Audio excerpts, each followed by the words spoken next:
Күн шерефлеріңіз қайырлы olsun. Бүгін октябрьнің 5-і ве Қырым işğalinin 951 күні. Эфирде заман. Бүгін Саба ФСБ хадимлері Кефе региональ мejlis азасы Сулейман Кадыровның evine Тинтювнен келді. Тинтюв енді екінленді бұақта Facebook сәфесінде Кадыровның өзі білдірді. Құрылтай меркези сәляв комиссия рейсі Заир Смедлянның мәліматына көре, Тинтюв вақтында ноутбук ве телефон алынды. Тинтюв махкемеджи Игорь Родионовның қарары esasында өткерілді. Қарарында есе Кадыров Санки Русия Федерациясының сынырларыны танылмамасы бойынша чағыруф япқан ве Қырым-татар аскер батальонына қол тута. Санки март 29-ында теле яйында Кадыров Қырым бұ Украина деп сесіліндірген, яқын күнлерде оны экстремизм или күреш мерkezіне давет етмеге ишандырдылар.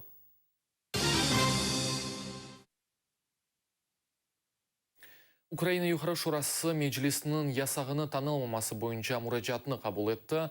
Парламент халқара тәшкілатларға мұражат етіп, Русия махкемесінің ясағы бойынша қарарыны такбих етмек ве танымамаға чағырды. Бұндан да ғайры бұл қарарыны қабыл еткен махкемеджілерге санкциялар көрсетмеге рижа етілді. Бұл қанын лейхасына 248 халық депутаты қол тұтты. Бұндан да ғайры депутатлар халқара тәшкілатларыны Украина тарафы еле анлашқан сон Қырымға ұқы құрыйжы миссияларыны йолламаға чағырды.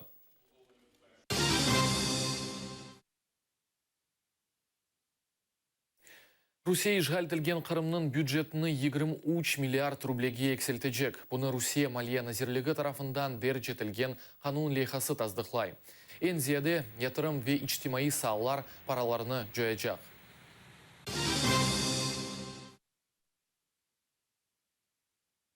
Бір аптадан сон Украина Гаадаки халқара трибуналға майдандаки жинаятлер бойынша яны материаллар йоллайжақ. Малюматларда Янукович заманда япылған жинаятлер ақында шу жүмледен акиметнің барышық север халққа қаршы япылған әрекетлері ақында сөз үрсетілі. Бұл ақта Небесная сотня айлелерінің имайджысы Павел Дикань білдірді. На сьогоднішній день у нас є проміжний висновок, в якому було зазначено, що злочини на Україні, очевидно, мали ознаки злочинів проти людяності.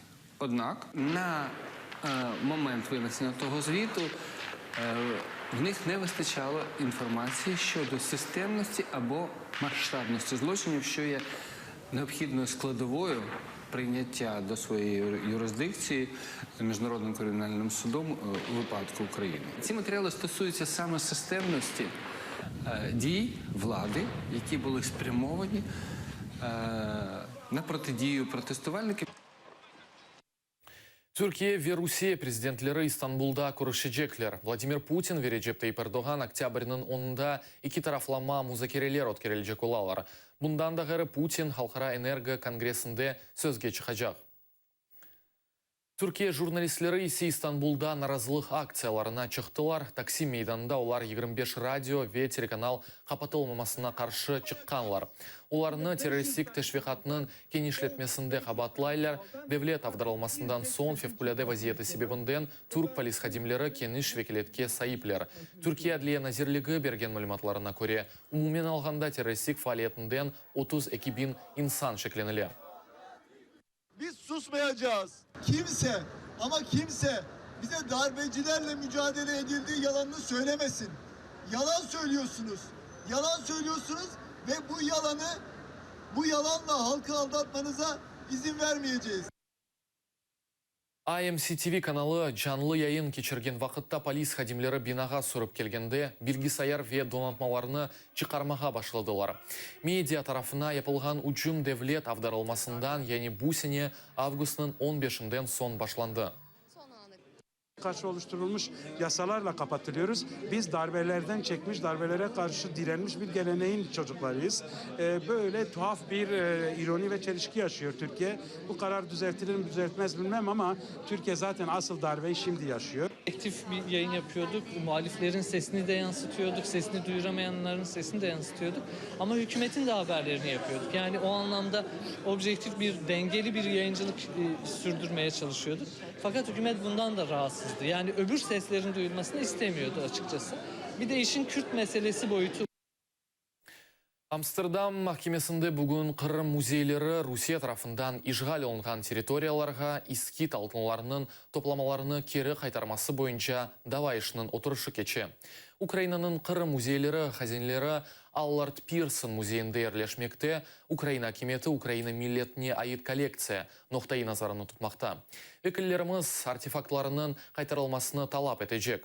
Махкеме отырышы ақындaki тәфсилатлы мәліматы невбеттeki заман эфирлерінде olacak.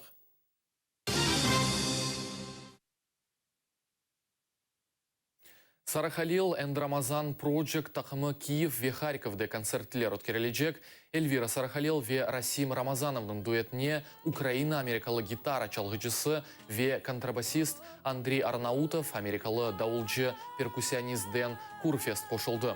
Концертлер Киевде октябрьнын 20-сінде, Харьковде есе октябрьнын 22-сінде кечежек. Программада қырым-татар, украин ве турк тілінде ерлар ижра етілежек.